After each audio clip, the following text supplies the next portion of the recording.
আসসালামু আলাইকুম বন্ধুরা, সবাই কেমন আছেন? আশা করি সবাই ভালো আছেন। আমরা আলহামদুলিল্লাহ সবাই ভালো আছি।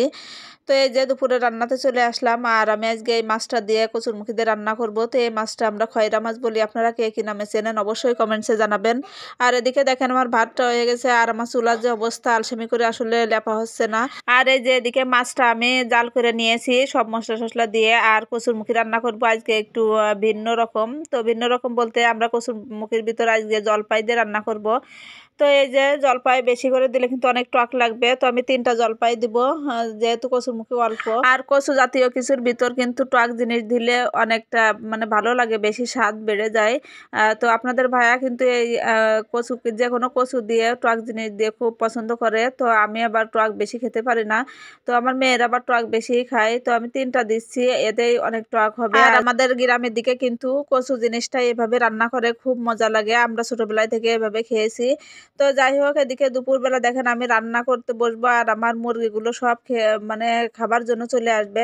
দুপুর হলে ওরা খেতে আসে, ওদের খাওয়া শেষ হলে আবারই চলে যাবে, আর আবার বিকালের দিকে আসবে। তো এইভাবেই কিছুক্ষণ পর পর আমার মুরগিগুলো খেতে আসে। আর আমিও আমার নিজের বাচ্চাদের মতো মুরগিদেরও খুব যত্ন করি।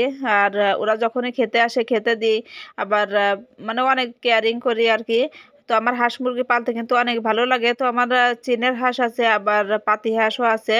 তো চীনের হাঁস 3টে, আর পাতি হাঁসের বাচ্চা আছে 2টা। তো আমি হাঁস পরে আসবে, ওদেরকে পরে দিব। আর এদিকে কিন্তু আমার রান্নাটাও চলতেছে। তো আমি এখনো তরকারি কষাইনি, এখন কষাতে হবে। আর আজকের কচুরমুখীটা তেমন একটা ভালো ছিল না, একটু পানি বেশি লেগেছে, সিদ্ধ হতে একটু দেরি হয়েছে।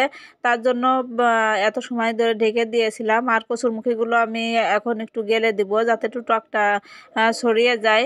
আর আমরা কিন্তু গ্রাম অঞ্চলে এইভাবে আমার মা চাষিদের রান্না করতে দেখেছি, আর সেইভাবেই আমরাও রান্না করি। তো আমাদের মতো এরকম কে কে টক দিয়ে কচুরমুখী কিংবা কচু রান্না করেন সবাই কমেন্টসে জানাবেন। কিন্তু আর একটা জিনিস, টক কিন্তু বিভিন্ন রকম আছে। আমের টক আছে, তারপর হচ্ছে জলপাইয়ের টক, তেঁতুলের টক।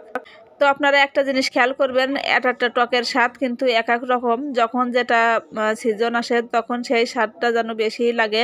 তো যাই হোক, এখন জলপাইয়ের সিজন, জলপাইটা এখন ব্যবহার করলে মানে সব কিছুতে খেতে ভালো লাগবে। তো আমার এর ভিতর কিন্তু রান্না সব কাজ কাম কমপ্লিট, এখন আমি ভাত খেতে বসেছি। আর সবার কিন্তু খাওয়া শেষে আমি খাই, সবার খাওয়া হয়ে গেছে, আর এখন আমি একাই খাচ্ছি।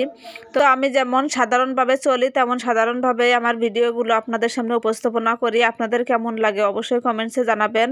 আর আমাদের নতুন নতুন ভিডিও পেতে অবশ্যই আমাদের পাশে থেকে সহযোগিতা করবেন, যাতে আমরা নতুন নতুন ভিডিও বানাতে উৎসাহিত হই। তো আসলে কাঁকরোলটা দেখেন, শেষ মুহূর্তে একটা কথা না বলেই পারলাম না। কাঁকরোলটা আগে কেউ খেত না, এখন কিন্তু সবার অনেক অনেক প্রিয়, যেহেতু দাম বেশি।